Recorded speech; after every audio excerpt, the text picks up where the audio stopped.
Okay, class tuning is hit. We're going to talk about some of the specializations that are getting the most significant changes. Most of the specializations that are actually getting any changes here, honestly, the changes are pretty light, all things considered. I did a read through of most of the changes that have happened here. Nothing seems to be getting like super heavy meta shakeup level changes. A lot of them are going to be relatively in similar positions. Blizzard has had historically pretty good Mythic Plus balance this season, but historically pretty bad raid balance. And so figuring out how to tackle those kind of things is going to be kind of an interesting decision for them. What are they going to be doing with some of the specializations? Most of the topics that I'm going to be covering today is going to talk about how some of these changes are impacting the Mythic Plus metagame. But, we'll still talk about how some of them are going to end up affecting the raid metagame, because just coming off the back of casting a Risk Roll first, I'm kind of in tune with what specializations are really OP relative to raid. So we can kind of take a step and talk about what's going on with the class tuning. First and foremost, Death Knight. Death Knight was a class that was not seen pretty much at all during the Race World First. A lot of this comes down to Unholy and Frost just not dealing as much damage. There were a lot of better options that you could reasonably be looking to play. Whenever you could play things like Windwalker Monk, Havoc Demon Hunter, Enhancement Shaman, Rogue, Warrior. It's going to be tough to fit in a DPS Death Knight just in general. Unholy, on the other hand, is like one of the top performing specializations in Mythic Plus right now. If you go to Raider.io and you sort by timed runs and you look at some of the top timed runs, a lot of them involve an Unholy Death Knight. And Unholy is actually quite good in Mythic Plus. I think that single target damage for Unholy, quite low. I would have maybe been looking to bump that up by a hair. For Frost DK is a specialization that's pretty good in Mythic Plus, but it looks like it's, fairly lackluster in raid just in general. Yeah. So not looking to hit that at all. So 4% aura buff. This is fine. Like, it's a fine spec in Mythic Plus. A bit below average, it seems like, in raid, so Blizzard looking to buff it. Vengeance Demon Hunter deflecting spikes now causes Demon Spikes chance to parry by 10%, was previously 15. Demon Hunter is a specialization that's not great in raid, but it's not bad in raid. But it's much better in Mythic Plus. It is one of the top tanks in Mythic Plus, if not the best tank in Mythic Plus. A lot of it comes down to their individual survivability. I don't think this is going to change pretty much anything. Vengeance is very strong right now defensively, and I don't think that moving their parry chance to 10% from 15 on deflecting spikes. Balanced Druid, probably one of the worst specializations in the game on single target. They received a buff to Wrath, buff to Star Surge, and a buff to Lunar Calling for a Loon's Chosen. It was a specialization that was probably somewhere in the order of like 5 to 10% behind all other specializations on single target. Whenever you started looking at some of the data on Warcraft logs, the spec was just horrible on single target. Now, if this ended up being somewhere between a 5 to a 7% single target buff, but Blizzard's in kind of a weird spot. So if you go and look at the timed run leaderboards, a lot of these runs end up including a balanced Druid. So Blizzard wanted to make sure that they were buffing their single target, primarily focused towards like raid single target, but not buffing their just overall damage profile. So that didn't really allow them to do an aura buff. And you'll see this with some of the other specializations, kind of like Ellie Shaman, I think is going to see this in the future as well, where it's difficult to actually buff the spec without making them super OP in Mythic Plus because they were already good. So Blizzard's just kind of in a no-win situation as to like, what are they actually supposed to do? So somewhere between a 5 and a 7% single target buff is where they landed on. I don't know if this is going to end up being enough. I think we'll have to kind of see as the weeks move forward as to whether or not this puts Moonkin in an okay state, primarily looking at raid DPS, but it's just something that we're just have to wait and see. Guardian Druid of the Claw damage increase. Now, this is primarily going to end up buffing Guardian Druid for raid. This isn't going to end up affecting them much in Mythic Plus. A lot of them are playing Moon Bear, so they're playing a Loon's Chosen Bear for Mythic Plus damage. But Druid of the Claw is one of the more popular options with some of the cat weaving stuff for raid. Druid of the Claw is not the most popular raid specialization, but it's actually pretty good if you're effectively able to cat weave. A lot of the reasons that you weren't seeing it a ton is because you would rather have your off tank take the boss while your Prot Warrior is actually able to tee off on the boss, and the Guardian Druid's just like, they would be there to kind of fill a similar role to the Prot Warrior in raid. So Druid of the Claw getting buffed, not going to end up affecting anything in Mythic Plus. Positive buff in raid if you're already playing it. So Dev is kind of interesting. Dev was in a state where they actually weren't wearing their 4 set, or if they were, it required like Myth Track 4 set for them to wear it. Blizzard went ahead and buffed the Undermine set, where now Shattering Stars cast 100% effectiveness was previously 50, and the 4 set now increases the damage of your next empowered spell by 25% per stack was now 20. Dev was already seeing decent performance with like a Firestorm build in Mythic Plus. And I don't think that it's like the best thing that you can be using or playing through, but I think that Dev was actually fairly competitive for Mythic Plus, and they were already pretty good for Raid. And I think that getting them to a state where they're actually using their new tier is a good thing. Like, I think it's really stupid if you feel like you can't use your new tier set. So to me, it almost doesn't even matter how good or bad Dev was. If they weren't using their current set of tier, that had to change. And so I think that Blizzard coming through and nerfing the old tier set, slightly buffing the new tier set. Kess tweeted out that he was pretty happy with these changes. I think these are fairly fair. Now for Aug, damage of individual spells and abilities increased by 15%. So Blizzard didn't want to buff the contribution damage from things like Ebon Might and Shifting Sands. Instead, they went ahead and buffed the damage of spells and abilities by Aug by 15%. I think that Aug is in a state where the damage is really, really bad from them. Not only just their Ebon Might buffing, but their own individual personal contribution damage seemed pretty low. It was in a state where Blizzard clearly was not trying to balance the specialization. They were trying to make it not part of the metagame. And I think that it's probably still not going to be really a part of the metagame after a 15% buff to their spells and abilities. I can't really see that bringing them in line with other specializations. They said that they're pleased with Aug's support capabilities, which to me means that they're happy with them being bad, but well, I don't really know. I think that this is in a state where it's still going to be not great. Preservation Evoker, Dev notes the Nearbar tier set bonus was too strong, so we're reducing the Nearbar tier set's effectiveness and improving Prez's output overall with some targeted changes to improve Prez's performance in Raid and Mythic Plus.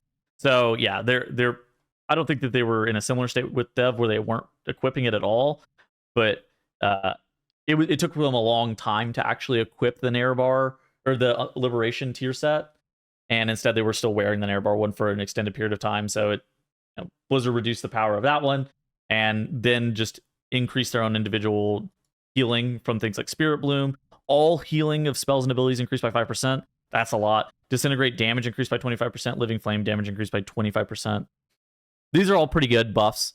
I haven't seen much of Preservation Evoker, but the thing with Preservation that's kind of always true whenever it's coming into a patch, the same narrative it kind of persists, where players are like, their HPS is overtuned, and that is typically what is required for Preservation to actually see a lot of play, is their HPS is actually overtuned. I suspect that it's going to be more balanced than it is overtuned after these changes, but in general, again, things that are trying to balance the tier sets better is always going to get 2 thumbs up for me, because I think that the tier sets were pretty imbalanced coming into this patch, and Blizzard tried to balance them, and they still weren't really balanced that well. BM getting some changes here, particularly related around Dark Ranger. They haven't been playing Dark Ranger, they've been playing Pack Leader. And so buffing Dark Ranger BM isn't really going to do too much. They did a couple bug fixes. I don't think this ends up changing anything about BM, just in general. Serve spec that kind of sucked damage-wise in Raid. It was like okay in Mythic Plus. It was kind of similar to where it was last patch, but a lot of other specializations got a lot better since last patch. So Serve actually getting all damage increased by 4%. Pack Leader, a bunch of their pets damage is going to be increased by a decent amount. I don't know what the number is going to end up being on this. I suspect that they're probably still not going to be great in Raid, while being like okay in Mythic Plus. I kind of suspect that this isn't going to change their relative performance. But if you were already playing with or as a survival hunter, you're probably going to be happy about this kind of thing. Marksmanship Hunter. Explosive shot damage increased by 15%. That's a good change for Mythic Plus. Volley damage increased by 25%. And then some changes to Dark Ranger just in general. Blizzard said, developers note Dark Ranger's performance is lower than we'd expect, so we're making some substantial tuning changes to bring them closer to where we'd expect. We'd still like Phantom Pain to be a compelling source of damage and worth playing around in Mythic Plus and AoE scenarios, especially when combined with True Shot and Withering Fire. I'm interested in seeing if this actually gets them to play Dark Ranger instead of Sentinel, primarily for Mythic Plus. I think they've been mostly playing Sentinel since the beginning of the expansion launch.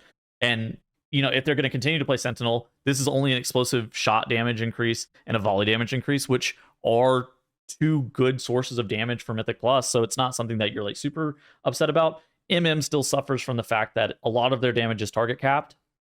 which I think is problematic just in general. A lot of the specs that you're seeing not performing super well in Mythic Plus are specs that are target capped, like Outlaw Rogue. Windwalker Monk is like okay, but not great relative to where they are in Raid. Arcane Mage. A lot of these specs that are target capped are suffering a lot, and Hunter is no exception, because there are a lot of dungeons that have 10, 15, 20 target pulls. Like the beginning of Cinder Meadery, the beginning of Workshop, the beginning of Priory. These are all like well over 10 target pulls that having a specialization that's target caps can be tough. Sentinel is normally the way that marksmanship has been getting around that in the past. I don't know if this is going to end up affecting anything. I suspect this doesn't have any metagame implications for Marksmanship Hunter, which looked like it was the worst specialization coming into the patch for Mythic Plus. Mage. Mage is interesting. Frost is good in Mythic Plus, but overshadowed by Fire. Fire is one of the best specializations in Mythic Plus, particularly whenever you pair it up with Power Infusion. It does insane amount of AoE damage while being a very good timer specialization with single target combustion and really good priority damage and good single target. Arcane sucks, like one of the worst specializations for Mythic Plus, and Blizzard goes ahead and buffs all damage dealt by Arcane by 8%, which is a huge aura buff. It's very rare to see aura buffs that are above 5% just in general, and the fact that Blizzard felt that it was appropriate for Arcane to receive an 8% aura buff tells you everything you need to know about how bad Arcane was performing prior to these changes. Frost, all damage dealt increased by 4%. Frost, again, was already good in Mythic Plus. It was just a little bit less good than Fire. Frost was a specialization that was probably better than Fire, especially at like the 10 level, maybe even potentially like the 12 level. But the moment that you start to get to higher level keys and you start playing through that Fire Mage to allow them to do their maximum amount of damage, Fire became just this god of a specialization. Fire also is excellent in Raid. It was absolutely crazy just how much damage they were able to output. Is Fire even on this chart? Oh yeah, it is right here. Yeah. And so Fire receiving only a 3% aura nerf, that feels like a light touch compared to how good they realistically were. Windwalker Monk is kind of interesting because Windwalker Monk was like pretty average in Mythic Plus. It was really good in a couple dungeons. Like Theater of Pain for Windwalker Monk, it was maybe one of the best specializations in the game. But whenever you had to start pulling higher target count stuff, the target capping really came to negatively impact Windwalker Monk. But the reason that they're getting nerfed is, you go and look at their raid performance on both Heroic and Mythic, and you see that they are just gapping everybody. Windwalkers was excellent in Raid, and kind of similar to Fire Mage, the fact that they're only getting away with a 4% aura nerf, it's pretty light, just in general. Okay, Mistweaver Monk.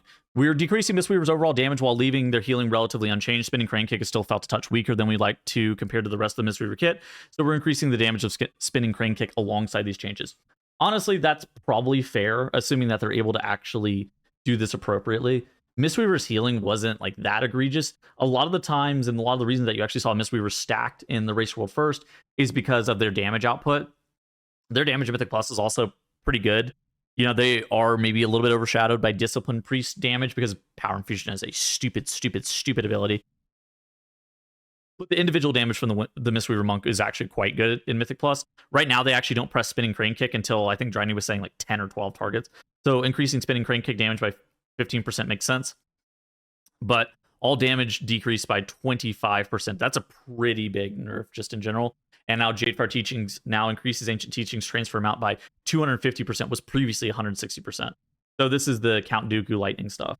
And so they're trying to keep their healing in the same spot while reducing the damage from Jadefire Teachings, which I think that most people would tend to agree that their HPS was fine. They were good in Mythic Plus. I think that this is going to be a bit of an unfortunate damage nerf, though. And I think with this, they might not be the best healer for Mythic Plus, but they already probably weren't the best healer for Mythic Plus. They were already probably pretty good. I think that there's still a melee cleave comp that works really well for a Mistweaver Monk if you can get good value out of Mystic Touch. And so you just gotta find that comp that works for them. Brewmaster Monk. Now, Brewmaster Monk players are gonna be probably pretty mad because they want Brewmaster to get like reworked or actually have a season where they are meta. And currently, you're the worst damage, you're the worst survivability, and as a concession, you're getting 3% increase, a 3% increase to all ability damage. And the Undermine set bonus now increases the damage of your next 2 blackout kicks by 250%, was 150%. So, you know, it probably doesn't make you feel great if you're playing a Brewmaster Monk, because you're already feeling like you're a little bit left in the dust, and you're probably going to continue to feel the same. Holy Paladin buffs, their healing throughput was atrocious. I read the starting line of this. All healing increased by 3%. Wog and Eternal Flame increased by an additional 20%. Light of Dawn increased by an additional 20%. Holy Prism AoE healing by an additional 30%. Holy Prism single target healing and damage increased by an additional 50%. And Shield of Righteous damage increased by 30%. Okay, so who cares about that? But the amount of healing buffs that they've just hit Holy Paladin with probably makes them better, definitely better in Mythic Plus. Now, they were already, I would describe them as okay, but not horrible. Now, they were close to horrible, but they were okay in Mythic Plus. And so any HPS increase is going to allow them just an easier time of meeting some of these very large HPS checks that you're noticing this season, if you've been playing this season at all. Now for Raid, I don't know if this is going to end up affecting too much in Raid. They would have needed, like, I mean, look at this, dude. They need like a huge buff to get them in line with the other healers for Raid HPS, but hopefully this does it. I don't really know the specifics of these numbers, but 3%, I definitely felt like they were more than 3% healing behind. So it kind of comes down to how much the Wog, the Light of Dawn, the Holy Prism AoE healing is going to end up affecting these things. So they buffed the hell out of Holy Priest. Nax posted in her Discord, and I quote, "We're still shit, but," smiley face. So I suspect that this isn't going to put Holy over disc in any capacity, but I think that these are a lot of very large increases to Holy Priest. You know, you get Holy Fire damage increased by 20%, Divine Image damage increased, Lightwell healing increased, Renew healing increased, Palm healing increased. Some changes to Oracle as well. And so preventative measures, oh my god, this is crazy too. Preventative measures now increases the damage of Smite, Holy Fire, and Holy Nova by 40% whenever you're playing Oracle. So a lot of changes to Holy. I don't know if it's going to get them over disc just in general, but I think that Holy was looking, you know, like it was like close, maybe on the fringe outside of like Race World First healer comps, but not you know, maybe you would have played a second disc or something like that instead. But now it might be something that's a lot more viable for Raid.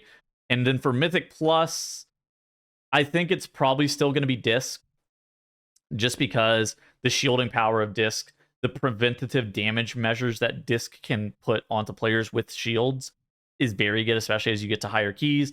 And I think that Voidweaver disc, just with the insane burst healing profile that they have, kind of counters this season's dungeons really well. But, you know, you see right here, disc now, Atonement healing causes spell damage to heal targets affected by the atonement for 32% of damage done, was previously 35%. I don't just at a glance, I don't think this is going to change very much, just texture-wise, of how I feel about Disc, Mistweaver, Holy Paladin, Holy Priest.